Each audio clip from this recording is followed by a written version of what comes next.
Alright guys, so welcome back to the channel. Today I'm going to make a little bit of an update on my truck and how flipping the leaf springs went on this specific Ranger. Again, this is a 1993 Ford Ranger with a 4-liter overhead valve on it. So I actually went ahead and flipped my leaf springs, as you can see, and to do that I went ahead and bought a set of these axle perches, which I still need to weld on, because I didn't want to cut these off, I figured that might damage some of the structural integrity. So a couple things that I learned while doing this. So it's not actually as hard as I thought it would be. I thought it wouldn't be too difficult.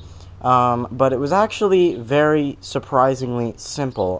You don't even have to disconnect the shocks, anything like that. Really, all you have to do is go ahead and undo this bolt here, and they installed this really nice locker here. So, and that's attached to this nut here. So all you have to do is grab yourself an impact gun, hook it up to a good air compressor. You're definitely going to need some penetrating fluid, and just wail on this. I mean, just keep going. It'll take a good while for it to come off. They are really in there, especially if they're a little bit rusty and they have Loctite on them. So just keep that in mind. You're really going to have to wail on them to get them out of there, but they will come out. And after you do that and you've undone, obviously the U-bolts here, then you come over here and you undo this bolt. I will warn you, it's a little bit challenging to get a wrench back down in there. But once again, just take your impact gun and just wail on that thing. And then after that, basically just take this leaf spring off and set it aside. And then your next step is to jack up the axle. So I just went ahead and used a little jack like this here, and just kind of slid it under there.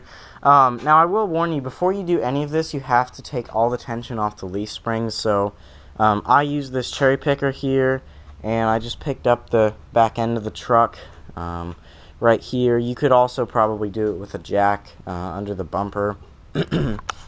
But yeah, so after you have all the tension off, take the leaf springs off, and then just jack up the axle until you can fit the leaf springs underneath the axle and into their hangers. And that's it. That's really all there is to it. And then you just put these U-bolts back on, and that's it. Now, a couple things that I've learned. Firstly, you are probably going to have to get your drive shaft shortened. Because nobody actually told me this in their videos, but when you have your truck sitting at stock height, the drive shaft is slanted like this, right? And there's about ½ an inch of leeway for it, but when you lower your truck and it becomes mostly flat, as you can see, that's basically flat there, it loses that angle, and so it becomes longer. Because, it's angled, it's shorter, I guess you could say. So there's two ways to combat this. The first way, which is what I'm doing for the moment, is you pull your axle back about an inch. That's all it should take. Perhaps 2 if your drop is really extreme. This one was about 6 inches, if you're wondering. So you just pull the entire assembly back. It pivots, so that's nice, and then you just tighten it down and you're good. So I'll show you what I mean. If you don't scoot your axle back or have your drive shaft shortened, basically, at least on this Ranger, it's a little bit different on some trucks, but as you can see right there, the drive shaft has a little splined metal piece that goes into the transmission, and if you don't scoot it back, it'll jam in there and it'll ruin your transmission. We don't want that. So again, you have, let me just crawl out of here. You have two options. you can shorten your drive shaft or pull the axle back. Now, since I'm going to be lowering the front of the truck, I'm not going to shorten it just yet because I want to see how lowering the front end affects it, and then we'll go from there. Yeah, that's really it. I mean, it's very surprisingly straightforward. This is what it looks like when it's done. You can see here, you can see this little plate used to be on top of the leaf springs. Another thing, you want to make sure that you get these nuts here tightened down really, really well, because from the factory they are torqued on there.